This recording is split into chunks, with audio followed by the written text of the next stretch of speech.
বয়স, আপনি আঙ্গুল দেখাচ্ছেন। আরে এই লোকটা এত বয়স্ক, আপনি আঙ্গুল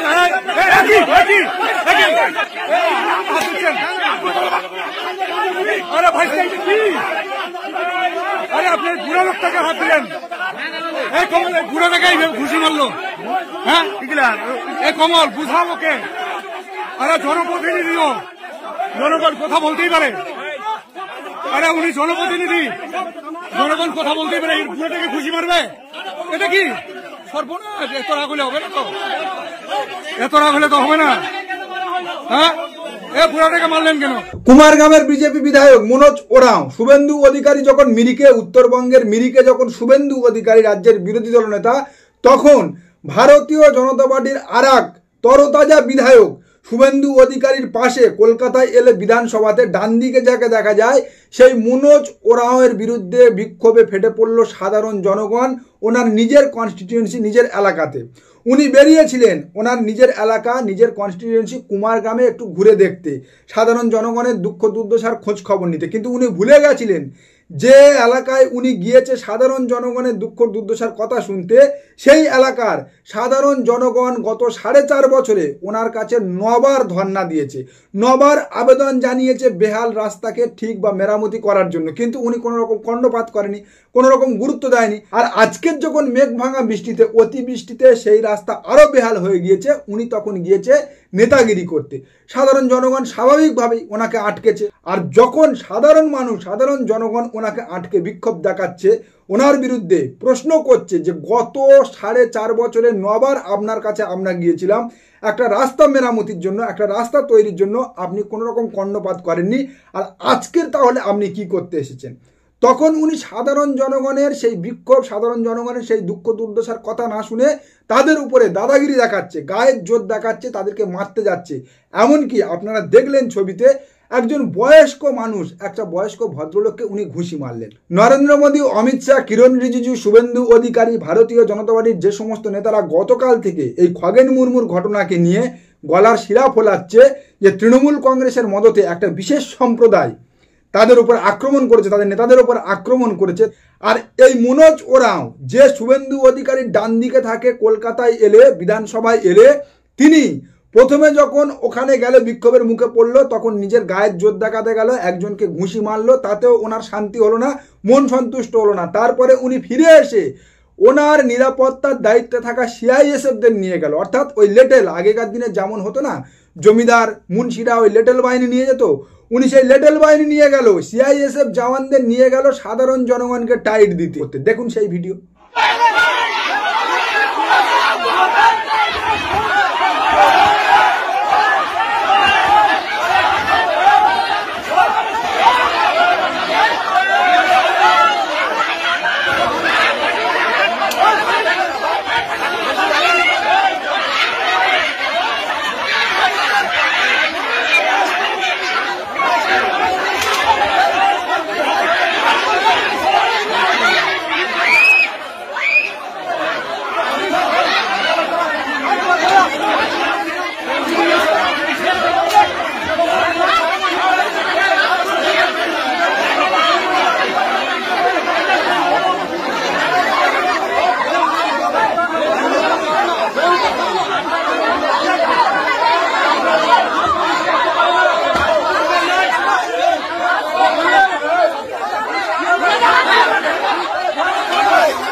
দেখলেন তো? আর ভারতীয় জনতা পার্টির নেতারা দিল্লি আর কলকাতায় বসে বড় বড় ডায়লগ ঝাড়ছে। আর কেবল এই খগেন মুর্মু, শঙ্কর ঘোষ, মনোজ ওরাঁও না, ভারতীয় জনতা পার্টির উত্তরবঙ্গের যে সমস্ত বিধায়ক আছে, সাংসদ আছে, নেতারা আছে, তারা যেখানে যাচ্ছে সেখানে সাধারণ জনগণের ক্ষোভের মুখে পড়ছে, জনরোষের মুখে পড়ছে। শিখা চ্যাটার্জি, ডাবগ্রাম ফুলবাড়ির বিধায়িকা, তিনি বেরিয়েছিলেন ওই নেতাগিরি করতে। মনোজ ওরাঁও যেমন বেরিয়েছিল তেমন, তার এলাকায় তেমন ক্ষতিগ্রস্ত হয়নি, তেমন কোনো ক্ষতির ছবি উঠে আসেনি, কিন্তু তিনি বেরিয়েছিলেন ফুটেজ খেতে। কারণ কলকাতাতে নেতারা ছুটে আসছে, আমি একটু বেরিয়ে না ফুটেজ খেলে কি হয়, সেই ফুটেজ খেতে বেরিয়ে জনরোষের মুখে পড়েছে শিখা চ্যাটার্জি। তো দেখা যায় না, না 5 বছরে তো মুখ দেখি নাই আমরা, 5 বছরে মুখ দেখি নাই। করছে তাদেরকে বাঁচানোর জন্য আসছিল, তখন এখন রাস্তার জন্য, তখন আর মানুষের জন্য করে আসবে। ওই মারণ যারা করছে তাদেরকে বাঁচানোর জন্য আসছিল।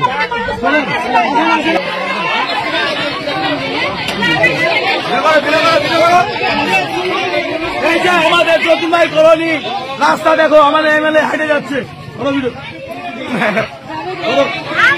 এই যে রাস্তাঘাট দেখো, রাস্তাঘাট, এই যে রাস্তাঘাট, আমাদের ফুলবাড়ি এমএলএ আসে রাস্তা বানাচ্ছে। চলো ভালো করে ভিডিও কর। 2021-এ ভারতীয় জনতা পার্টি উত্তরবঙ্গের 54টার মধ্যে 31টা বিধানসভা আসনে জয়লাভ করেছিল।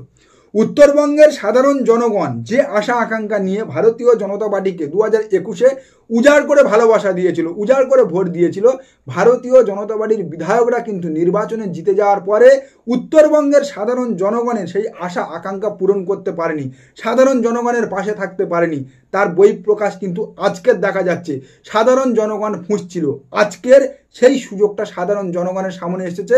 তাই যখন এই বিপর্যয়ের সময় রাজনীতি করতে ছুটে এসেছে, গত 4.5 বছরে যাদেরকে খুঁজে পাওয়া যায়নি তাদের বিরুদ্ধে তারা বিক্ষোভ দেখাচ্ছে। আর ভারতীয় জনতা পার্টি 2026 বিধানসভা নির্বাচনের আগে উত্তরবঙ্গে তাদের সেই কঙ্কালসার চেহারাটা ঢাকতে খুব সূক্ষ্ম মাথায় সূক্ষ্ম প্ল্যানে হিন্দু মুসলমান খেলা খেলে দিয়েছে। উত্তরবঙ্গের সাধারণ জনগণের পাশে, উত্তরবঙ্গবাসীর পাশে গোটা পশ্চিমবাংলার জনগণ রয়েছে, পশ্চিমবঙ্গ সরকার রয়েছে, প্রশাসন রয়েছে। ইতিমধ্যে প্রশাসনের তরফ থেকে মুখ্যমন্ত্রী মমতা বন্দ্যোপাধ্যায় ক্ষতিগ্রস্ত ঘরবাড়ির সমীক্ষা শুরু করে দিয়েছে, তাদের ঘরবাড়ি পুনর্নির্মাণের ব্যবস্থা করে দেবে প্রতিশ্রুতি দিয়েছে, এবং বিভিন্ন জায়গায় রিলিফ ক্যাম্প চলছে। সরকারের পক্ষ থেকে মৃতদের চাকরি এবং তাদের ক্ষতিপূরণের একটা অর্থ বরাদ্দ করেছে। কিন্তু ভারতীয় জনতা পার্টির নেতারা উত্তরবঙ্গে ছুটে আসছে ফুটেজ খেতে, উত্তরবঙ্গে ছুটে আসছে রাজনীতি করতে। তা পরিষ্কার বুঝে যাবেন এই কেন্দ্রের পাঠানো প্রতিনিধি কেন্দ্রীয় সংখ্যালঘু মন্ত্রী কিরণ রিজিজুর ভাষণ শুনলে। कल एक नोटिस भेजा है, स्टेट गवर्नमेंट से तुरंत रिपोर्ट मंगवाया है। रिपोर्ट अगर देने में देरी करता है तो उसको प्रिविलेज पे हम लोग एक्शन करेंगे। তাহলে এবার ভাবুন আসলে ওনারা কি করতে চাইছে। উত্তরবঙ্গে ওনাকে নাকি প্রধানমন্ত্রী পাঠিয়েছে খোঁজ খবর নিতে, আর উনি এসেই প্রথম খোঁজ খবর নিচ্ছে সাংসদ খগেন মুর্মুর। ওনার প্রায়োরিটি ছিল উত্তরবঙ্গের পরিস্থিতি কি সেটা খতিয়ে দেখা।